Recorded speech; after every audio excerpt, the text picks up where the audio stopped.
안녕하세요. 4월 4일, 4월에 또 한 주가 시작이 됐습니다. 우리가 주식을 투자하는 데 있어서 매수보다는 매도, 많은 매도에 대한 공부를 하는 것은 무엇보다 중요합니다. 일단 사는 것도 중요하고요. 사는 것은 고점 대비 아주 낮은 가격에 가급적이면 사야 되겠고요. 그것 대단히 중요하죠. 매수보다는 많은 분들이 매도가 더 중요하다고들 합니다. 그래서 오늘은 넥스트 사이언스와 노토스의 펀더멘탈 기업적인 그런 환경도 바라보면서 매도의 기술 5번째의 시간을 가져보도록 하겠습니다. 우선 넥스트 사이언스는 지난해 2021년 아주 의미 있는 움직임을 보였습니다. 진양군회장의 두 딸들은 요거 2020년 12월 그리고 2021년 2월 3월 지속적으로 가장 저점의 영역에서 매수를 하고요. 지난해에 가장 9월에 이곳 가장 높은 곳에서 단 한 주도 남기지 않고 일단 모두 매도하게 됐습니다. 그렇다면 이곳에서 이곳까지에 5,000원이라고 잡는다라고 한다면 700% 5735 정도가 되겠네요. 그러한 흐름에 이제는 서서히 그 이유는 베트남의 나노젠 나노코박스 백신에 대한 코로나19 백신에 대한 부분이고요.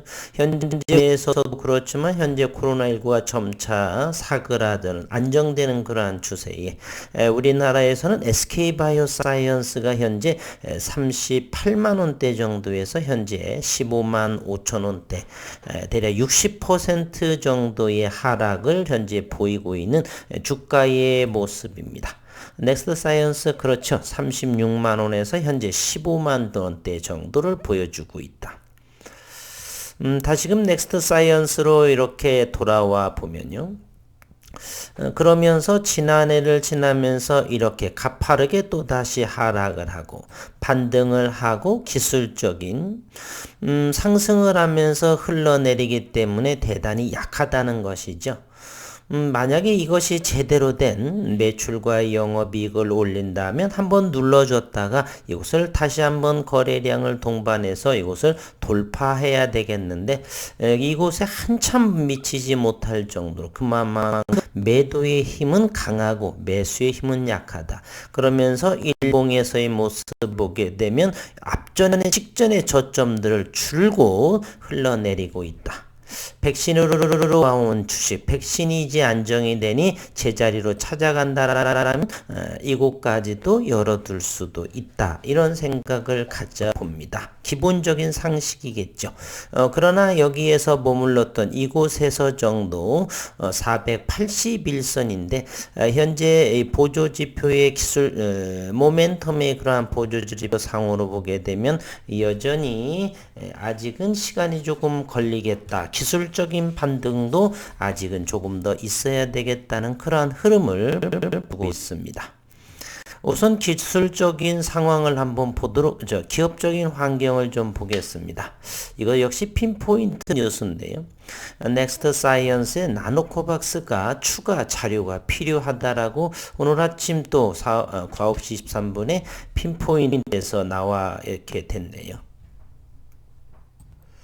나노젠은 최근 나노코박스 보고서에서 임상 3상의 결과를 발표했고 구체적으로 주사 후에 42에서 90일의 보호 효과가 86.7%, 주사 120일 후에는 이렇게 감소하고 중증 진행에 대한 보호는 92%, 사망에 대한 보호 프로텍트는 100%였다. 발표된 보고서의 안전성과 항체 생성, 역가 데이터에 따르면 나노코박스의 백신은 베트남과 세계에서 허가된 백신보다 열등하지 않다, 우월하다라는 말은 아닙니다. 그래서 요즘 아시아 쪽 이 백신에 대해서 신뢰도를 조사를 했지만 1% 미만의 가장 신뢰도가 낮은 나노젠의 나노코박스의 모습. 다만 나노코박스 백신은 사용 허가를 받지 않았으면 이것이 팩트이죠. 지난해 10월, 11월, 12월 이제나 저제나 저도 했지만 이것은 아니다. 언젠가는 승인이 되겠지만 지금 상황에선 되레 승인이 돼도 일체 도움되지 않는 잠시 잠깐 정도 보건복지위원회에 따라서 여전히 추가 데이터가 필요하다. 이제 4월인데 언제까지 될 것인지는 잘 모르겠고 여러 차례 언급을 드렸었죠. 넥스트 사이언스라든지 또 우리 이 부분 나노코박스에 해당한 만 5개의 주구장창 그 언론에서의 기사를 올리는 그러한 곳은 무시하지 해도 좋다. 이러한 언급을 말이에요. 현재 기업적인 환경도 바라보았고 요 분봉의 모습도 한번 살펴보겠습니다. 넥스트 사이언스 오늘의 이 모습은 다시 이곳을 고점으로 35,000원 지난해 10월 정도이면서요. 다시 한번 15,000원을 이렇게 반토막 이상이 나면서 다시금 기술적인 반등의 모습을 보였고 그 이후 다시 한번 고점은 점차적으로 다려가고 있다. 그리고 저점들은 전저점을 지속적으로 무너뜨리는 그러한 환경에 현재 있습니다. 현재는 12,500원에 해당을 하고요. 일봉에서는 과연 이곳이 대략의 가격이 어느 정도인가요? 11,500원 정도, 11,000원 정도를 잘 지켜지는지 한번 살펴볼 필요는 있다. 이렇게 생각을 합니다. 따라서 크게 한번 해먹은 종목, 더군다나 지난해 그래도 12월경에 나왔었죠. 12월 31일 이때에 이제 처음으로 전자공시인가요? 그 전자공시 그 안에 이렇게 지난해 12월 18일 정도인가 30일 정도에 팔렸죠. 진양군 두 자녀들은 모두 팔았다. 이때 가장 높은 다시 반등한 요 가격대 그 이유로서 참담함을 겪게 됩니다. 일단 이러한 종목들 대표이사의 최측근들 이런 부분들의 매도 소식은 시장에서 예외가 없는 그러한 상황으로 흘러내리게 됩니다.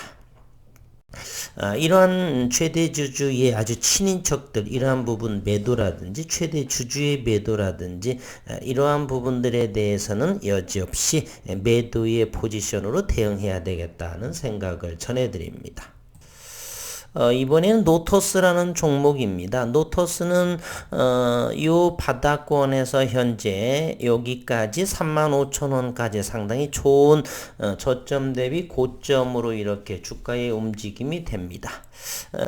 그와 앞전에 바로 직전에서의 그런 흐름과는 아주 다르게 아주 고점에서 큰 거래량을 동반한다든지 이렇게 갭을 띄워서 전일 종가 부분 35,000원을 하회한다라고 한다면 최소한 일단 매도 내지는 비중 축소에 대응으로 임하셔야 하겠습니다. 우선 이 노토스에 대한 기업적인 환경을 보게 되면요. HLB에 인수된 노토스 메자닌 파레를 증액을 했다. 자금 조달에 나설까. 현재 HLB를 보게 되면요.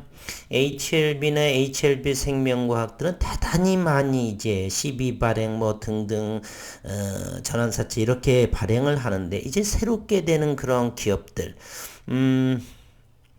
어떤 것들이냐 하게 되면 노토스라든지 또는 HLB 테라퓨틱스 이러한 인수되는 이러한 기업에 또다시 이렇게 정관을 변경을 하게 되죠. 메자닌 발행 한도를 최대 맥시멈으로 끌어올려서 이곳에 새롭게 인수한 그런 부분에 대해서 이제 자금력을 끊임없이 늘려가는 그러한 모습을 보이고 있다는 것입니다. HLB로서는 이제는 35회차까지 발행을 하기 때문에 더 이상의 발행을 하는 것을 할 수도 있겠지만 눈치가 보인다라고 할까요?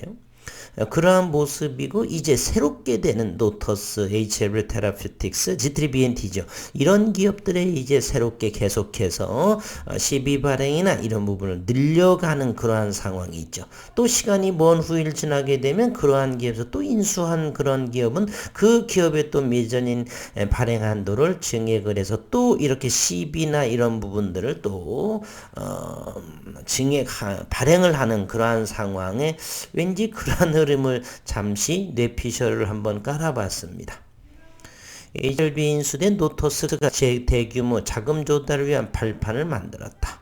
올해 811억 원 규모의 전환사채를 발행한 상황에서 추가 증권 발행 시 지분 희석에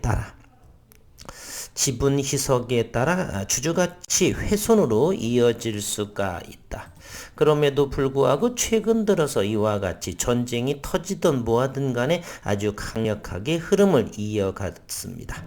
물론 간혹가다 이렇게 21선을 터치하고 올라가는 그러한 모습인데 이 21선에 살아있으면서 이곳에서 터치하고 가는지는 아직은 확인되지 않습니다. 그럼에도 불구하고 최소한 비중 축소나 일단 일부는 매도하고 봐야 된다는 사실입니다. 이곳을 이제 21선을 하회하는 것은 차후의 문제지 현재로서는 절대적으로 지켜낼 것이다 라고 하는 보장은 전혀 없습니다. 다만 주식 가치가 희석돼도 최대 주주 측 이사회의 변동은 없도록 안전장치를 단단히 걸어두었죠. 이번에 노터스는 황금 낙하산에 대해서 퇴직 그 희망보금 자금인가요? 이렇게 위로금 정도로 해가지고 50억 원의 대표이사의 지분을 늘렸었죠. 노터스는 지난달 30일 정기주주총회에서 HLB 측 이사진 선임부터 일부 정관 변경 안건까지 모두 원안대로 가결을 했다. 주가가 오르다 보니까 노터스의 주주분들은 일체 반대라 이런 부분들의 단체 행동에 나서지 않은 것으로 이렇게 하는데 뒤통수를 당할 수도 있다. 노터스는 정관을 변경해서 대규모 자금 조달을 시사했고 우선 발행 예정 주식수를 기존 5천만 주에서 1억 주로 늘렸고 전환사채, 신주 인수권, 부사채 발행 관련해서 액면 총액을 모두 기존 1천억 원에서 5천억 원 5배로 모두 늘려놨습니다. 이제 마음껏 정관을 변경을 통해서 이제 끝났고 이제는 마음껏 CBBW를 발행할 수가 있습니다. EB 교환사채 발행 내용을 신설을 하며 역시 5천억까지 발행할 수 있다고 이렇게 추가시켰고 전환사채, 신주인수권 부사채, 교환사채 EB를 통해서 최대 1조 5천억 원까지 자금을 조달할 수 있는 정관을 바꾼 셈이고요. 내부 정관을 초과해서 주식 관련 사채를 발행하면 공시 규정에 어긋나 벌점이 부과되지만 일단은 정관을 변경해서 완전히 이제 안정을 했죠. 그리고 지분 희석 우려에 황금 낙하산 조항까지 추가해 놓은 노터스의 이제는 자금 확보는 빵빵히 잘 맞추어 놨다. 그리고 최대 주주나 이사들의 안전장치까지 확고히 해놓은 그러한 상황에 놓여 있습니다. 갑자기 최근 들어서 이 노터스가 갭상승한 부분은 없었죠. 이렇게 갑자기 저점에서 고점에서 오늘 갭을 통해서 3%, 4%의 오늘 흐름에 비해 4.84의 시가 갭상승을 하면서 전일 종가 35,000원을 하회하죠. 그리고 고점에서 거래량이 터졌다. 일단은 매도의 포지션으로 대응해야 됩니다. 아직은 현재 21선에서 이렇게 올라오면서 저시하는 이러다가 또 다시 진행할 수도 있을지는 모르지만 이러한 새롭게 달라진 의미는요. 이곳에서 어느 정도의 큰 거래량이 동반이 되었다는 점에서 일단 시장은 조금 더 지켜봐야 되겠지만 전저점을 하회했다. 일단 매도 포지션으로 대응하는 것이 정석이다. 이렇게 말씀을 드립니다. 노토스의 분봉으로 한번 살펴보도록 하겠습니다. 이와 같은 흐름을 여기서부터 서서히 이제 하락을 하면서 거래량이 움찔움찔 나오기 시작합니다. 오늘 큰 투매나 이런 부분이 나오게 되는 것이죠. 그럼에도 불구하고 이 전저점 요 부근을 31,000원 대에서 강력하게 지지를 받은 모습입니다. 따라서 아직은 100% 신뢰도가 형성된 것은 아니지만 앞으로 이번 주 또는 다음 주 노토스의 움직임 과연 이 전저점에 머물렀던 요 자리 31,000원대를 잘 지켜질 것인지 아니면 이것을 하회할 것인지 지켜볼 필요는 있다. 일단 어느 정도 일부 차익을 했다라고 한다면 당분간 꿈틀댈지라도 지켜보는 것이 좋다. 이러한 의견을 드리겠습니다. 오늘은 주식 매도의 기술 5번째로 인해서 최대주주의 관계인 그러한 부분들이 고점, 저점에서 고점에서 매도했다라고 하는 것은 일단 익절을 하라. 일부든 최소한. 그리고 또 하나의 이런 노토스도 같은 맥락의 문제, 같은 맥락의 흐름선상에서 바라보는 것이 좋을 것이다. 저점 대비 고점에서 대량 거래를 터졌다. 그리고 갭을 띄어서 시작을 했다. 그리고 전일 종가를 훼손했다. 대부분이 강하다라고 한다면 전일 종가를 훼손하지 않으면서 점차적으로 우상향으로 이어지는데 기존의 흐름을 무너뜨리는 기존의 흐름과 다른 흐름을 보여준다. 상황이 좀 달라진다. 그렇다면 무언가 새로운 또 움직임이 포착이 된다. 그래서 일단 매도하는 포지션을 지니는 것이 좋습니다. 오늘 한 주의 시작이고요. 오늘 전체적인 시장은 코스피와 코스닥은 강보합으로 현재 흐름이 좋은 흐름을 이어지고 있지만 노토스와 넥스트 사이언스는 그동안에 아주 좋은 흐름이 보여줬었고 넥스트 사이언스는 지난해 큰 폭의 성장을 했었죠. 매출과는 상관없이 기대감 정도로 말입니다. 그러한 종목들은 반드시 시장에서 철퇴를 맞는다는 것 꼭 기억해 주시길 바라겠습니다. 수고 많으셨습니다.